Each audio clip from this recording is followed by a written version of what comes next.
Maturity comes with a certain fear, a certain type of fear.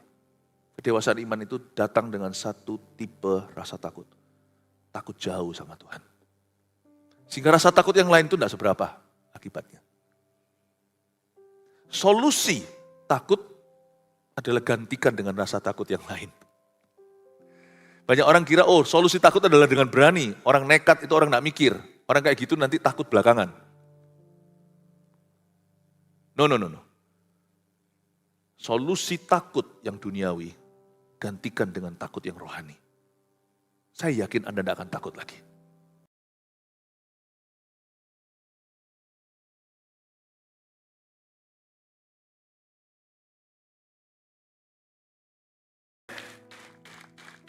Siap untuk mendengar firman Tuhan? Hari ini firman ini akan membantu Anda dalam pergumulan hati Anda sepanjang tahun ini. Dan menutup tahun harus dalam spirit kemenangan. Tapi kita tidak menyangkali ada banyak sekali perasaan negatif yang lalu lalang di dalam diri kita.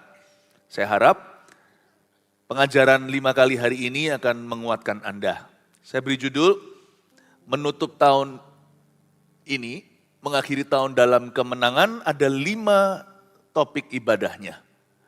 Coba Anda lihat yang mana yang best, yang paling menjelaskan situasi hatimu hari ini. Takut dan solusinya. Burnout atau jenuh dan solusinya. Putus asa dan solusinya. Kepahitan dan solusinya. Terakhir, khawatir dan solusinya. Mungkin salah satu ini menjelaskan situasi Anda. Atau mungkin kelima-limanya. Yang pasti di sini ada rema dari Kristus untuk membawa terobosan ilahi di dalam hati. Mari kita mulai dulu dengan memahami roh takut itu ternyata ada. Dan bagaimana kita bisa mengalahkan ketakutan yang melanda hati dan batin kita. Takut dan solusinya, buka sama-sama di Matius pasal yang ke-14 ayat 22 sampai 33, ini adalah ayat-ayat favorit saya. Karena saya kagum sekali dengan cerita ini, baik dari Tuhan Yesusnya maupun dari Petrusnya. Dan ini cerita selalu menguatkan saya di saat saya takut. Apakah saya bisa takut? Kita semua bisa takut. Tapi kita tidak usah sampai dilumpuhkan oleh roh takut itu. Takut tidak boleh berakar di dalam jiwa kita. Takut kita itu macam-macam pasti. Ada orang takut itu, ada orang takut ini. Jadi lumrah. Rasa takut yang sehat adalah takut akan Allah. Takut melukai Tuhan itu bukanlah roh takut. Itu adalah takut karena cinta. Yang begitu membuat kita menjauhi kejahatan, menjauhi dosa. Takut melukai keluarga kita, takut melukai anak, takut melukai istri atau suami. Jadi kita jaga pernikahan itu dalam kekudusan. Yang takut seperti itu bukanlah sesuatu yang buruk. Tapi takut yang ini adalah takut yang melumpuhkan. Takut yang menimbulkan kecemasan. Nah, yang itu harus kita waspadai. Karena semua ini yang saya sebutkan yang negatif ini melumpuhkan kita dan membunuh setiap potensi kita. Membuat kita tidak bisa melihat Tuhan di dalam badai kehidupan. Kita baca dulu ayat 22 sampai ayat 33. Yesus berjalan di atas air. Sesudah itu Yesus segera memerintahkan murid-muridnya naik ke perahu dan mendahulunya ke seberang. Sementara itu ia menyuruh orang banyak pulang. Dan setelah orang banyak itu disuruhnya pulang, Yesus naik ke atas bukit untuk berdoa seorang diri. Ketika hari sudah malam, ia sendirian di situ. Perahu murid-muridnya sudah beberapa mil jauhnya dari pantai dan diombang-ambingkan gelombang karena angin sakal. Kira-kira jam 3 malam, datanglah Yesus kepada mereka berjalan di atas air. Ketika murid-muridnya melihat dia berjalan di atas air, mereka terkejut dan berseru, itu hantu. Lalu berteriak-teriak karena takut. Tapi segera Yesus berkata kepada mereka, tenanglah, aku ini, jangan takut. Lalu Petrus berseru dan menjawab dia, Tuhan, apabila engkau itu, suruhlah aku datang kepadamu berjalan di atas air. Kata Yesus, datanglah. Maka Petrus turun dari perahu dan berjalan di atas air mendapatkan Yesus. Tetapi ketika dirasanya tiupan angin, takutlah ia dan mulai tenggelam, lalu berteriak, Tuhan, tolonglah aku. Segera Yesus mengulurkan tangannya, memegang dia dan berkata, hai orang yang kurang percaya, mengapa engkau bimbang? Lalu mereka naik ke perahu dan angin pun redalah. Dan orang-orang yang ada di perahu menyembah dia, katanya, sesungguhnya engkau anak Allah. Takut dan solusinya. Ayat 22 sesudah itu Yesus memerintahkan murid-muridnya naik ke perahu. Itu adalah latar belakang cerita ini. Mereka disuruh mendahului Yesus ke seberang, sementara itu ia menyuruh orang banyak pulang. Rasa takut itu bisa dimulai karena kita merasa Tuhan gak ada dalam pergumulan kita. Murid-murid kan disuruh mendahuluinya, pergi dulu. Jadi Yesus tidak bersama dengan mereka, Yesus tidak di situ. Iman kita semua itu masih kekanak-kanakan. Mungkin kita secara usia sudah dewasa, tetapi tidak secara rohani. Coba Anda lihat kalau anak kecil itu, lihat mamanya keluar ruangan, dia langsung nangis, padahal mamanya nggak hilang. Tapi bagi dia, kalau mama tidak ada di ruang kaca dan mata saya, mama saya nggak ada. Kita merasa kalau Tuhan tidak bertindak, beraksi, memberi mujizat, memberi jawaban seketika, Tuhan kita itu absen. His silence, rasa tenang atau diamnya Tuhan tidak sama dengan dia menolakmu.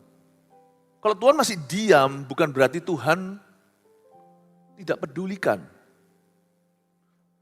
Mungkin secara usia kita sudah opa-opa. Secara usia sudah papa mama, tetapi secara rohani masih orok dan bayi. Which is okay. Saya tidak menghakimi Anda kalau Anda masih bayi rohani, tapi jangan stay that way. Jangan terus begitu. Ambillah pergumulan hidup itu sebagai batu lompatan, bukan sebagai batu sandungan. Jadikan itu batu tumpuan untuk kita bertumbuh dalam Tuhan. Tuhan, kali ini aku akan menghadapinya dengan beda. Biasanya aku takut, panik sendiri, serangan fajar, tapi kali ini aku mau tenang Tuhan. Karena aku tahu dengan iman, bukan dengan perasaan maupun penglihatan. Engkau ada di hidupku. Aku Kristen bukan, aku ini anakmu. Saya menolak semua pemikiran kalau Tuhan tidak peduli. Karena waktu Yesus tidak pergi bersama mereka, di situ mereka ketakutan nantinya. Sebelum ada masalah, fine-fine saja. Tapi waktu mereka dihadapkan dengan sebuah situasi, yaitu badai taufan, mereka ketakutan. Apalagi kalau kita merasa Yesus ada di belakang kita. Yesus ini kok terbelakang ya dalam kasusku. Mana katanya Tuhan? Kenapa Tuhan izinkan? Kenapa Tuhan mencobai aku? Apalagi kalau mulut kita berubah jadi kurang ajar sama Bapa segala roh. Sama papa mama kita aja kita nggak boleh lancang loh mulut kita. Kita sama papa mama aja kita nggak berani berkata, papa kok jahat, mama kok jahat, nggak berani. Setelah kita dewasa, kita itu tahu diri, kita itu sekarang yang harus berbakti. Jadi kita nggak nuntut lagi. Tapi kalau Tuhan yang maha tua, yang dituakan itu, kok kenapa kita berani lancang ya? Aku kecewa sama Tuhan. Tuhan kok izinkan ini? Kenapa aku dikasih penyakit? Jangan kau sesat. Semua yang baik datang dari Bapa terang. Tuhan tidak mencobai siapa-siapa dan Tuhan tidak dicobai oleh apapun. Kalau kita sakit, kalau kita menderita, kalau kita masuk dalam pencobaan, kalau kita mengalami malapetaka, justru gandenglah Tuhan. Justru rendah hati dan berkata, Bapa, tolong aku. Tidak boleh lancang. Karena kalau kita lakukan itu nanti kita berdosa malahan loh. Kita menderita kok malah berdosa. Menderita itu bukannya harus justru semakin berserah kepada Tuhan. Kita merasa Yesus di belakang. Yesus terbelakanglah dalam kasusku. Mana Yesus itu? Kita lihat ayat 23. Dan setelah orang banyak itu disuruhnya pulang. Yesus naik ke atas bukit untuk berdoa seorang diri. Ketika hari sudah malam, ia sendirian di situ. Waktu saya baca ini ya, ada dua reaksi. Waktu menghadapi badai taufan, Petrus ketakutan tapi Yesus tidak. Mungkin karena dia anak Allah, dia berjalan di atas air lagi. Iya, betul. Tapi dia sebagai manusia, karena Yesus adalah 100% manusia, bukan hanya 100% Allah. Dia mengosongkan dirinya, mengambil rupa seorang hamba. Jadi Yesus dalam ministry atau pelayanannya di atas muka bumi, dia bergantung sama Roh Kudus sama seperti kita hari ini bergantung kepada Roh Kudus. Mari kita belajar dari Tuhan Yesus, why he doesn't fear, kenapa dia tidak takut. Dia hanya takut sama bapaknya. Bapak bekerja, aku bekerja pula, hari masih siang, mumpung belum malam. Dia selalu menyegani, mengagumi Bapa di sorga. Allah Bapa, Allah Putra, Allah Roh Kudus adalah satu. 3 pribadi yang beda, satu esensinya. Why Jesus doesn't easily fear? Kenapa Yesus tidak mudah takut? Tidak pernah yang namanya rasa takut itu menguasainya, merasukinya, dan melumpuhkannya. Dalam segala situasi, menghadapi orang Farisi kek, mau dilempari batu kek, dikhianati oleh murid-muridnya, 400 orang meninggalkan. 400 muridnya itu kan tinggal 12 sisanya. Luar biasa nih Yesus kalau punya pelayanan ya. Dia punya 412 jemaat, 400 meninggalkan dia loh. Satu nanti mengkhianati. Satu lagi menyangkali. Tinggal 10 yang setia itu pun lari. Kok gak worry, kok gak takut itu loh. Saya tunjukkan kekuatannya, ini harus jadi kekuatan kita. Makanya orang Kristen yang hanya datang ke gereja, apalagi yang hanya Natalan, tidak mengerti esensi beribadah. Ke gereja itu tujuannya adalah untuk dimuridkan. Dan seorang gembala pendeta, gembala sidang, kalau melihat jemaatnya datang, lalu tidak develop atau mengembangkan mereka, hanya puas dengan kehadiran. Itu dosa. Dosa apa? Terhadap potensi ilahi atas gereja itu. Ini kuncinya. Dan ini menjadi PR kita. Yesus berdoa seorang diri, ia sendirian di situ. Miliki kehidupan doa yang mantap. Bangun mesbah pribadimu. Belajar caranya gimana untuk baca Alkitab. Meskipun kita nggak ngerti segala sesuatu yang kita baca, tapi kita bisa bertumbuh. Mumpung sekarang kita ada saudara seiman. Belum lagi nanti suatu hari kalau akhir zaman. Sekarang sih sudah akhir zaman, tapi detik terakhir siapa tahu nanti. Kita hanya bergantung pada HP kita. Dan kalau nanti suatu hari, ini saya bukan mau takut-takuti, HP itu suatu hari, kalau Alkitab itu nanti dikuasai, bukan oleh orang beriman. Misalnya, dahulu ada label, tidak usah saya sebut namanya, label musik. Itu dulu CEO-nya, semuanya direksinya itu orang-orang takut akan Tuhan, lalu dibeli akuisisi oleh perusahaan yang sekuler.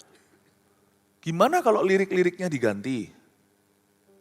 Saya mengucap syukur saya masih punya buku-buku Alkitab, bukan tidak kebanyakan, saya tidak mengkoleksi, saya membacanya soalnya. Jadi secukupnya, saya punya beberapa Alkitab yang saya tidak berhalakan, dewakan, tapi saya baca. Sehingga nanti lu mau gonta-ganti kayak di aplikasi suatu hari, saya ngerti something is off kalau saya baca nanti suatu hari di HP.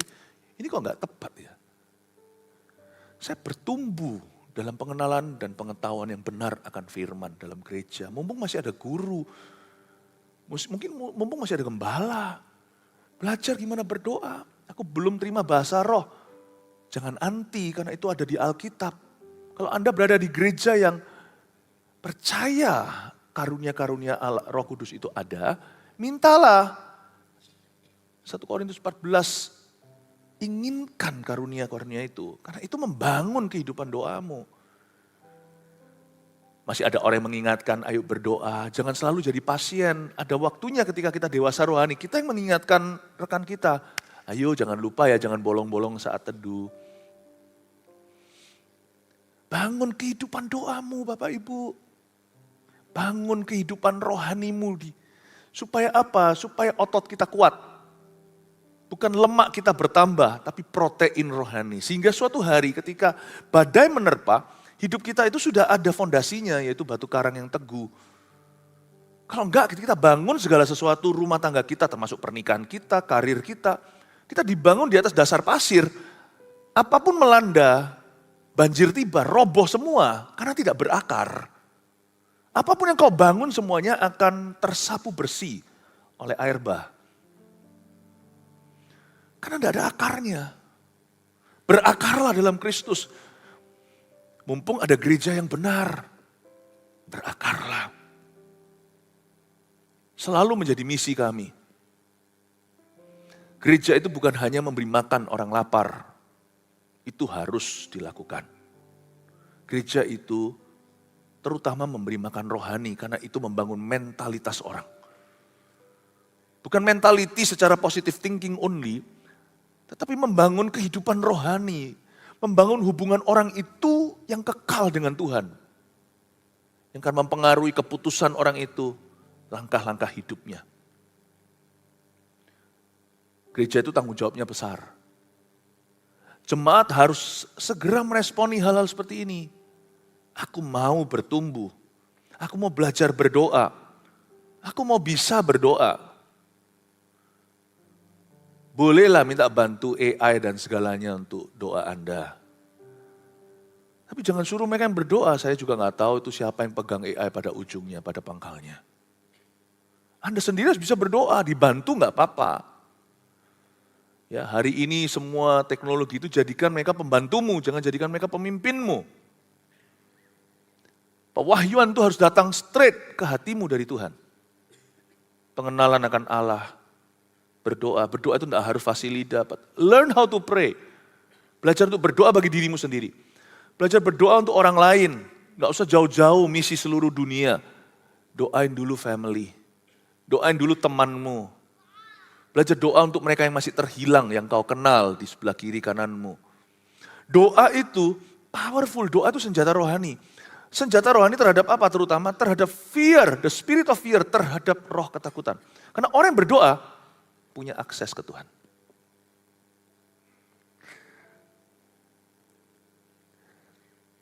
Orang-orang di dunia usaha, pengusaha contohnya bisa punya rasa confidence atau percaya diri kalau mereka punya akses ke pejabat contohnya. Doa itu lebih dari itu karena kita punya akses ke Tuhan yang maha kuasa. Bangun doamu, bangun imanmu.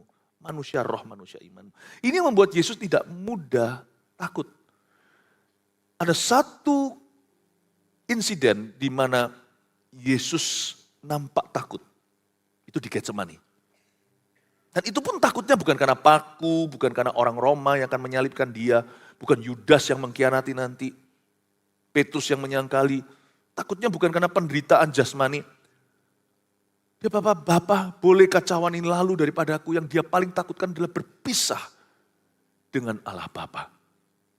Eloi, Eloi lama sabachthani, kenapa engkau meninggalkan aku? Ya Allahku. Karena sepanjang sejarah, bahkan sebelum ada sejarah manusia dan dunia, Alfa dan Omega, Allah Bapa, Allah Putra, Roh Kudus adalah satu. Tidak pernah ada jarak. Ketiganya esa, tapi hari itu seolah di kayu salib, Allah Bapa menoleh dan tidak mau memandang Allah Putra. Sehingga dia berseru dengan seluruh kekuatan yang tersisa. Karena keluar suara jangankan. Nafas aja sakit setengah mati kalau orang itu digantung bukan dengan tali tapi dengan paku kanan kiri dan paku di kaki. Dia berkata, Eloi, Eloi lama sabachthani. Dia mengeluh, why have you forsaken me? Kenapa engkau menolak aku? Itu seperti kayak saya cinta anak saya, lalu anak saya cinta saya. Papa anak paling sempurna misalnya, lalu saya lihat anak saya digebukin sama teman-temannya. Saya cuma liatin. Anak saya kan lihat saya, why are you quiet? Tuhan Yesus bukan minta Bapa turun tangan balas musuh. Yesus berkata ampuni mereka tidak tahu apa yang mereka lakukan kok. Tapi Yesus melihat Allah Bapa di sorga. Dan dia berkata, kenapa kau menolak aku? Itu yang paling dia takutkan. Selain itu tidak pernah ada insiden Yesus takut. Why? Dia berdoa sendirian. Dia sendirian di situ dengan Bapa. Dia kenal hadirat Bapaknya. Do we know the presence of our God? Kenalkah kita hadirat Tuhan dalam hidup kita? Atau kita hanya terbiasa familiar dengan liturgi? Liturgi tidak akan menolongmu ketika kau dilanda masalah. Kenalkah dirimu hadirat Bapamu? Itu lebih penting. Liturgi itu toolnya, alatnya untuk ke situ. Amin Bapak Ibu. Itu yang dimaksudkan oleh Paulus Mereka melakukan ibadah mereka secara lahiriah, tapi memungkiri kekuatannya. Kekuatan ibadah adalah bangun hubungan pribadi dengan Allah. Itu kekuatan ibadah. Itulah sebabnya waktu kita datang kebaktian, kita bangun iman. Waktu nyanyi kita ikut nyanyi, meskipun yang nyanyi, kita nyanyi nggak akan pengaruh. Sound systemnya keras. Pengaruhnya di kita, bukan di suasana gereja. Waktu kita berbahasa roh sama-sama, berdoalah, minta, itu kesempatan yang indah di mana setiap kita tuh menaikkan doa pribadi di tengah-tengah ibadah korporat. Masing-masing kita itu menciptakan lagu sendiri dari hati, lagu yang baru. Waktu kita dengar firman, kita mau dengar-dengaran, bukan hanya mendengarkan firman, kita mau dengar-dengaran apa yang kira-kira hari ini Roh Kudus mau ngomong secara individu ya kepadaku ya. Meskipun khotbah ini diberikan ke semua, apa pesan Tuhan yang sangat spesifik untuk saya? Itu baru namanya rema. Rema itu tidak bisa dua orang sama. PowerPoint-nya bisa 3 poin sederhana, saya tidak kasih hari ini. Anda harus temukan sendiri. Bangun kehidupan doamu. Saya janji satu hal ya. Tahun depan akan lebih susah. Bukan karena nubuatan. Meskipun kita tahu tahun depan ada janji Tuhan. Dunia akan semakin jahat. Kasih manusia semakin dingin. Itu sendiri sudah resepi untuk tahun per tahun hidup di dunia ini makin challenging. Makin tidak mudah. Berbahagialah orang yang begini keadaannya. Yang Tuhan adalah Allahnya. Blessed is the people that is in such a case whose God is the Lord. The Lord is my shepherd and I shall not want. Tuhan adalah gembalaku, tak akan kekurangan aku. Dia berdoa seorang diri, dia sendirian di situ. Takut dan solusinya. Nanti sembari dari ayat per ayat saya akan ngeflow, mengalir. Jelaskan takut itu apa. Anda akan temukan solusi-solusi kecilnya setiap kali saya bicara, setiap ayat-ayat yang ada. Ayat 24. Perahu murid-muridnya sudah berapa mil jauhnya dari pantai dan diombang-ambingkan gelombang karena angin sakal. Rasa takut tidak tentu datang langsung di pangkal. Pada waktu beberapa mil jauhnya dari pantai, perahu itu sudah melaju, baru rasa takut itu akan tiba. Karena itu ikut Tuhan itu tidak bisa kita itu antisipasi ke depan apa yang bisa terjadi. Ikut Tuhan itu mesti konsisten setiap hari. Jangan tunggu sesuatu terjadi. Jangan tunggu dulu kalau masalah itu sudah pergi. Karena kita tahu bahwa Tuhan Yesus itu, jalan dengan Yesus itu adalah privilege atau adalah hak istimewa anak-anak Tuhan. Dan itu juga adalah kewajiban kita.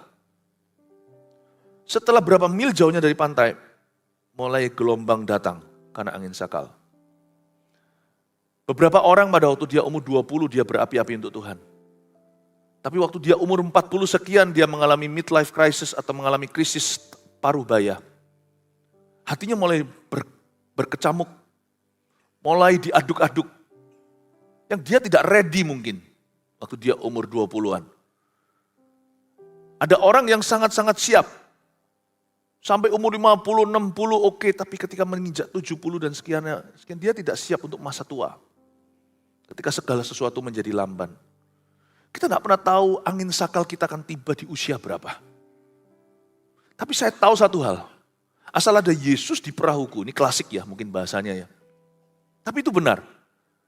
Ini suatu ilustrasi yang saya pegang sebagai prinsip rohani.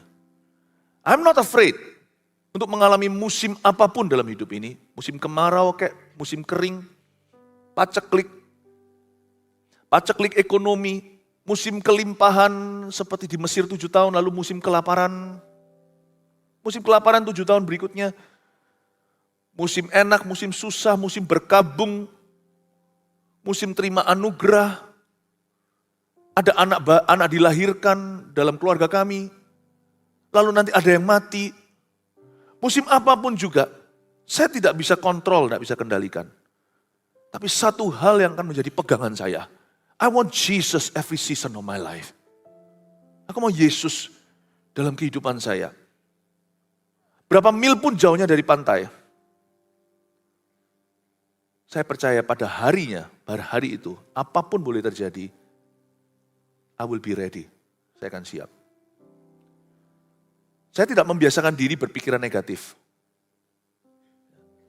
Saya juga tidak berpikiran positif. Saya berpikiran realistis dalam hidup ini. Dan saya temukan makin lama kita kenal Tuhan, kita makin realistis. Tapi iman kita semakin genuine, semakin tulen, semakin sejati. Saya mulai merasa bahwa di hidup ini tidak ada satu hal apapun yang aku tidak akan bisa tanggulangi bersama dengan Yesus. Kita akan masuk ke dalam satu stage atau satu level di mana iman kita mulai maturing, mulai dewasa. Anggur itu bukan jadi anggur lama, tapi menjadi anggur tua. Iman kita itu semakin dewasa. Dan saya yakin apapun dalam kehidupanku, aku bisa tanggung bersama dengan Yesus. Rasa takut saya berubah. Kalau dulu lebih muda, saya takut menghadapi apa ya ke depan itu penuh rasa curiga. Itu namanya overthinking.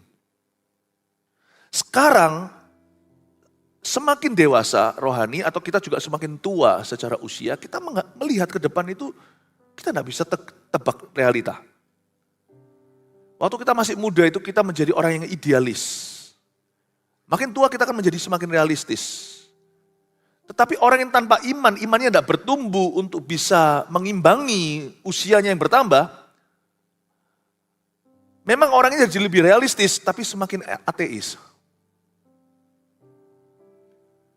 Tapi orang yang imannya berkembang, punya hubungan pribadi dengan Tuhan, dan dibangun tenan, dia semakin realistis. Tetapi rasa takutnya shifting, bergeser. Dulu, what could happen to me? Overthinking. Nanti apa yang bisa terjadi? Aduh kalau gitu, kalau gini, gimana kalau begini? Gimana kalau begitu? Sekarang berubah. Rasa takutnya lebih ke, itu semuanya saya tidak tahu, saya tidak bisa duga. Apapun juga saya tidak tahu. Hidup ini penuh misteri. Tapi aku lebih takut ya mengarungi hidup ini tanpa Tuhan. Berubah rasa takutnya.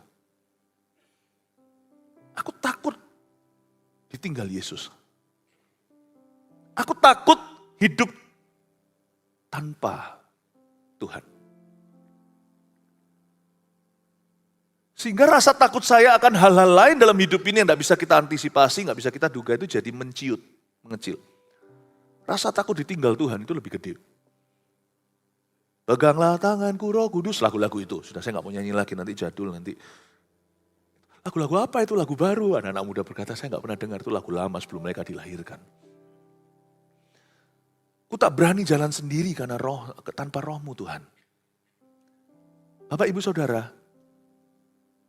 maturity comes with a certain fear, a certain type of fear.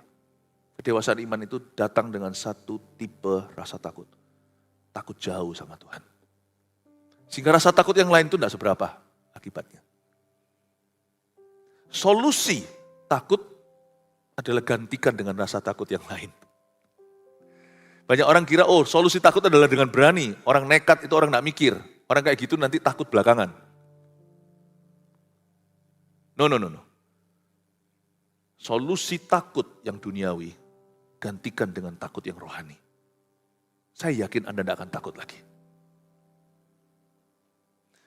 Kira-kira jam 3 malam ayat 25 datanglah Yesus kepada mereka berjalan di atas air. Kenapa jam 3? Jam 3 malam itu nggak ada orang yang keluyuran kecuali mereka yang ronda malam.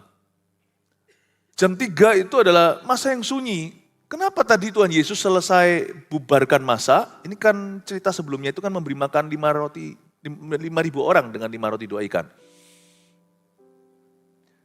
Itu kan di jam-jam sekitar matahari terbenam, misalnya jam 6 tujuan.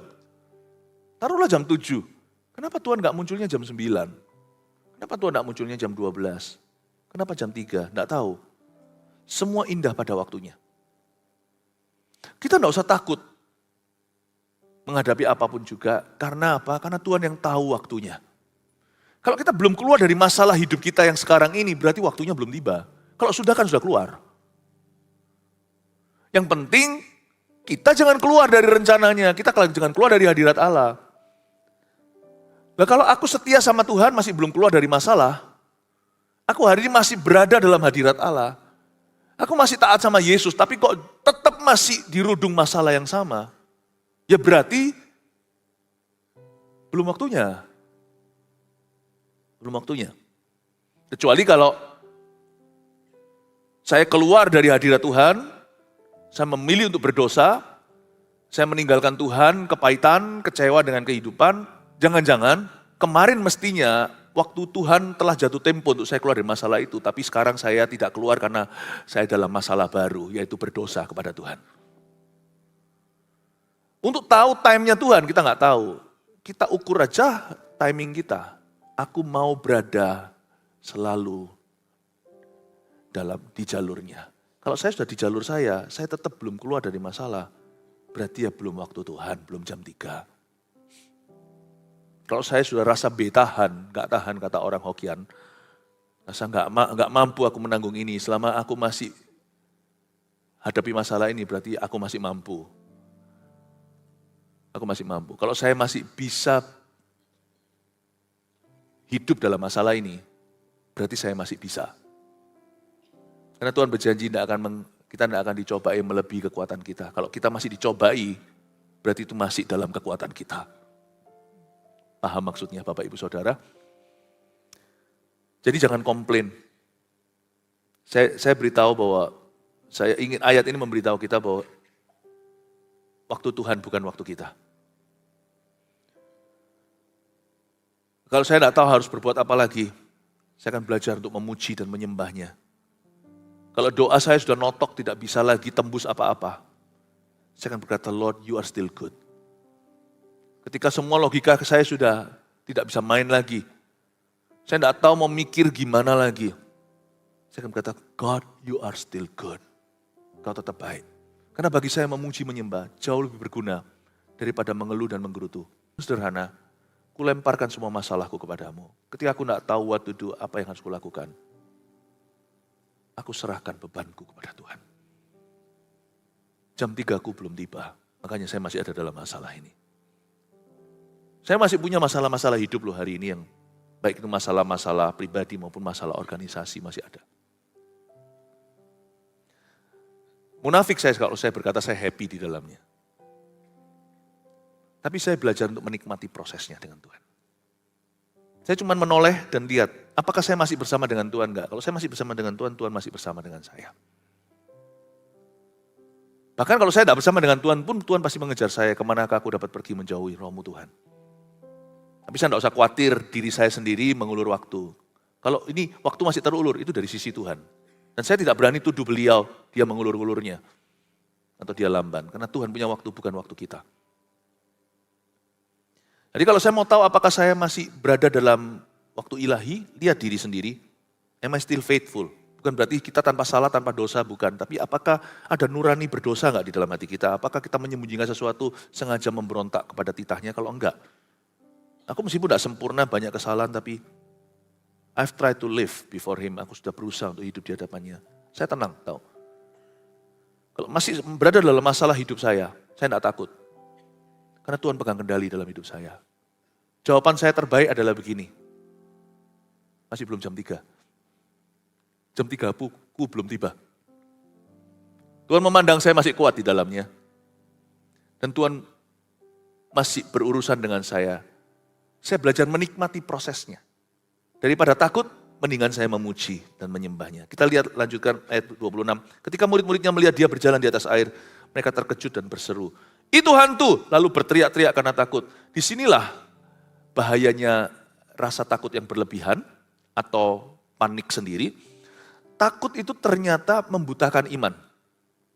Oleh karena rasa takut yang namanya bahasa Inggrisnya gripping fear, takut yang mencekam ya. Takut yang mencekam, maka kita tidak bisa melihat Tuhan. Dan kita tidak berani melangkah. Itu sebabnya kita harus mengerti bahwa takut itu kalau dibiarkan dia lama-lama menjadi spirit of fear atau roh takut. Dan banyak sekali kesalahpahaman rohani mulai terjadi dalam kehidupan kita. Kalau kita izinkan takut berkuasa. Rasa takut itu bukanlah berkat dalam kehidupan kita. Saya juga mau ingatkan kalau kita mendidik anak juga jangan ditakut-takuti. Mungkin sama anak kecil dulu kita nggak ngerti, papa mama busy, sibuk lalu diserahkan ke pembantunya. Pembantu kan membantu, bukan mendidik anakmu. Didikan anak kan harus dari papa mamanya. Lalu kecil kalau nggak mau makan dikasih kacoa. Nanti besarnya fobia. Kita nggak boleh pakai rasa menakut-nakuti. Karena itu oppressive parents, orang tua yang hanya bisa marah-marahi anak, kritik-kritik saja, jarang memuji, apalagi tidak pernah mengajari. Mengharapkan anaknya otomatis tahu segala sesuatu, kalau dia melanggar sesuatu langsung dihajar. Kalau kita pakai cara kayak gitu, lama-lama anak akan bertumbuh takut. Kita harap dia alim karena dia takut. No. Takut tidak pernah menciptakan orang alim. Takut ujungnya selalu menciptakan orang minder, atau untung-untungan, chemistry-nya apa? Takut itu toksik, kalau digabung dengan personality kepribadian tertentu, dia menjadi minder. Menjadi orang yang introvert, minder. Bukan berarti yang introvert salah, bukan ya. Tapi introvertnya berlebihan. Tapi bagi orang tertentu, dengan tipe tertentu, takut tidak menjadikan dia minder, menjadikan dia pemberontak, menjadikan rebellious. Papa yang terlalu keras, menjadikan anak itu rebellious atau minder. Takut tidak pernah mencipta orang berani. Tapi kasih dan didikan yang tegas menciptakan anak-anak yang berani. Be careful tentang hal ini. Karena takut itu ujungnya akan membuat orang lihat hantu, bukan lihat Tuhan. Hantu. Tuhan, hantu. Tuhan, hantu. Salah paham yang sudah berujung parah fatal ketika Tuhan dilihat jadi hantu. Mendingan lihat manusia jadi hantu. Tuhan sama hantu itu bedanya sudah nggak ada kesamaan.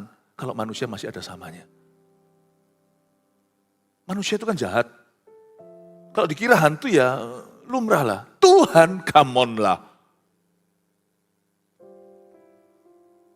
Jangan ditakut-takuti. Karena membuat anak jadi trauma. Hati-hati juga sekitar anak kecil, jangan tonton film-film yang violent, yang keras gimana, yang ceprot-ceprot darah semuanya, yang nggak apa-apa anakku nggak apa-apa, biar dia biasa dengan gini, nggak takut. Sungguh entah, anak umur segitu loh, orang dunia aja tahu yang ini tidak boleh anak umur 13 ke bawah. Kita tontonkan horor, nggak apa-apa biar anakku berani. Nggak ada orang jadi berani nonton gituan, nggak ada. Dia mungkin berani lihat gitu, tetapi nanti dia akan pecundang dalam hidup ini. Dia nggak akan bisa lihat Tuhan. Di hidupnya dia tidak akan bisa lihat Tuhan. Kalau dari kecil kau buka pintu trauma itu dalam hidup mereka. Kalau sudah pernah lakukan itu, stop it. That's not a good parenting.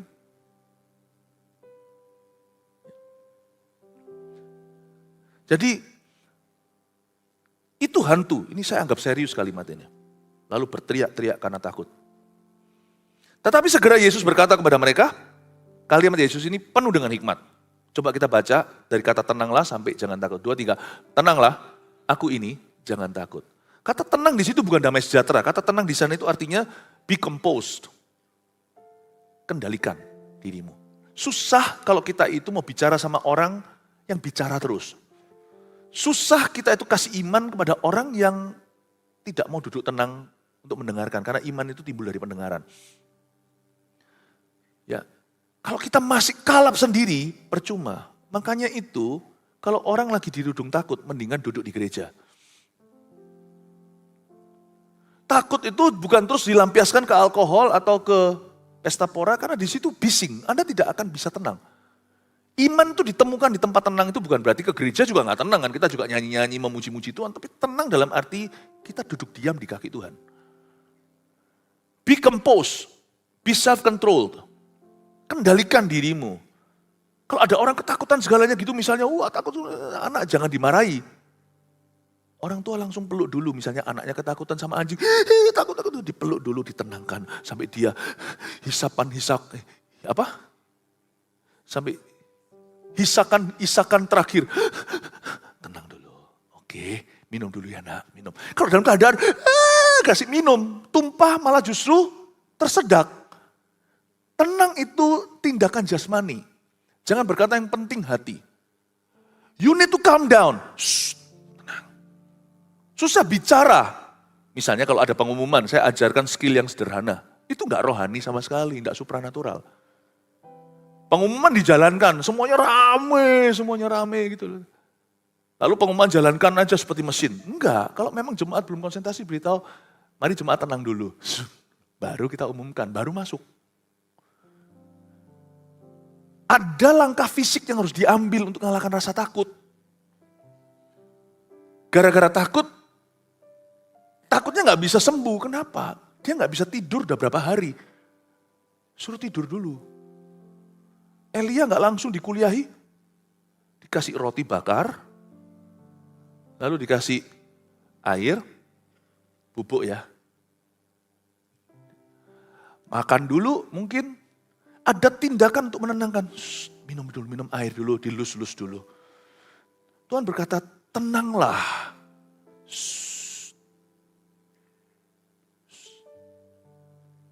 Ada tindakan fisik di dalamnya.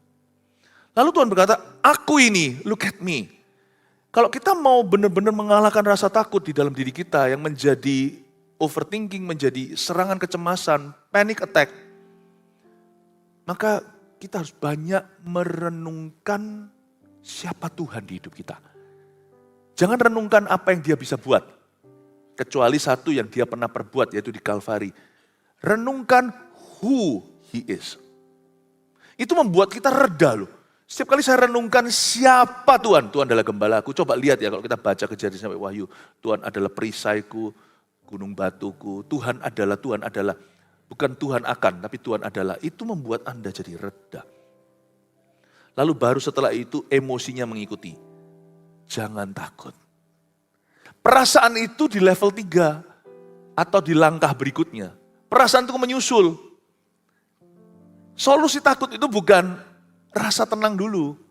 Solusi takut itu adalah merenungkan firman Tuhan. Kita lihat ayat berikutnya. Lalu Petrus berseru dan menjawab dia, Tuhan, apabila engkau itu, suruhlah aku datang kepadamu berjalan di atas air. Kata suruhlah itu adalah perkataan Tuhan. Aku butuh perkataanmu. Aku harus mengalahkan rasa takutku. Aku harus menghadapi rasa cemasku. Suruh aku. Speak, oh Lord. Orang kalau takut gak bisa merenungkan Alkitab itu satu, mungkin seluruh cerita. Beberapa pasal sekaligus. Ketika Anda lagi rasa takut setengah mati, ya, Anda pilih ayat-ayat, mungkin kita hanya bisa mencerna satu ayat demi satu ayat. Maka kalau kita dalam kondisi lagi panik, diserang dengan kecemasan, carilah firman Tuhan. Ayat pun gak apa-apa, gak usah pasal. Cari ayat-ayat seperti banyak ayat-ayat jangan takut seperti ayat-ayat ini. Mazmur juga banyak. Kalau itu engkau suruhlah aku. Confess the word. Kalau kita lagi rasa takut ya, baca 2 pasal misalnya ya. 3 pasal langsung sekaligus, mungkin mental. Tapi ada ayat tertentu itu seperti melompat. Bahkan dipermudah ada ayat yang jadi lagu. Ayat seperti itu di Mazmur, waktu aku takut, ku percaya kepadamu. Whenever I am afraid, kapanpun aku ketakutan, aku akan percaya kepadamu. Ucapkan itu, dan itu akan membuatmu tenang dan merenungkan siapa dia dalam kehidupanmu. Kata Yesus datanglah, maka Petrus turun dari perahu dan berjalan di atas air mendapatkan Yesus. Tetapi ketika dirasanya tiupan angin, takutlah ia dan mulai tenggelam. Lalu berteriak, Tuhan, tolonglah aku. Lihat ini ayat 30. Waktu dia rasakan tiupan angin, Petrus lumpuh. Jangan lupa loh, dia ini nelayan, bisa renang. Ngerti saya, itu lagi badai, tidak mudah. Tetapi khusus seperti nelayan atau Navy SEAL, seperti orang-orang seperti angkatan laut, pasti mereka bisa berenang dengan air yang berombak. Tapi Petrus tidak bisa berenang, kaku, membeku, dia mulai tenggelam. Itulah rasa takut. Dia membuat orang yang kuat juga jadi lumpuh. Membunuh semua potensinya. Itu yang disebut dengan gripping fear. Grip itu dalam bahasa Inggrisnya artinya mencekam, mencengkeram. Seperti kalau kita sudah dicengkeram itu mati kita. Sudah rasanya sudah despair, putus asa. Kalau nggak tahu, nggak bisa lihat masa depan lagi. Di situ dia mulai tenggelam. Tapi waktu dia tenggelam, dia berteriak. Petrus seorang rasul murid Yesus. Berteriak, dia nggak malu minta tolong. Tuhan tolonglah saya. Segera Yesus mengulurkan tangannya ayat 31 dan memegang dia. Meskipun Yesus tegur dia. Kenapa kamu kurang percaya? Tapi Yesus bawa dia naik ke perahu dan angin pun reda. Ayat 32. You see, waktu Anda takut, solusinya gini. Jangan merasa diri heroik. Aku pasti bisa kalahkan ini sendiri. Minta tolong sama orang lain. Petrus loh ini.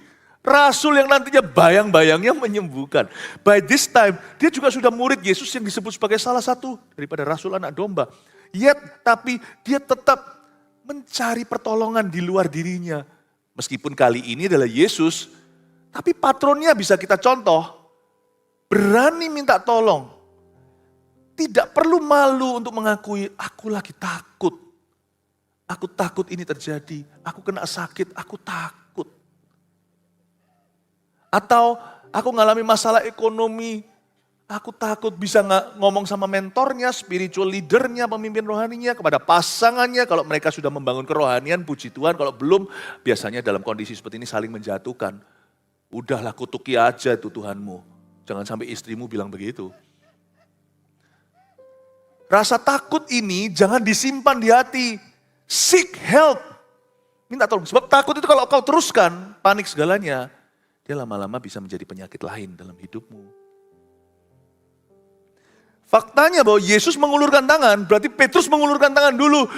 Tuhan tolonglah aku. Meskipun tidak ditulis di ayat sebelumnya, tidak dituliskan postur tubuhnya, postur gerakan badannya. Tapi dengan dia berteriak, Tuhan tolonglah aku, pasti dia mengulurkan tangannya dulu. Ulurkan tanganmu. Pray for me. Saya sangat encourage sekali, saya sangat terhiburkan waktu saya lihat Paulus. Kata, pray for me ya, supaya aku berani. Luar biasa loh.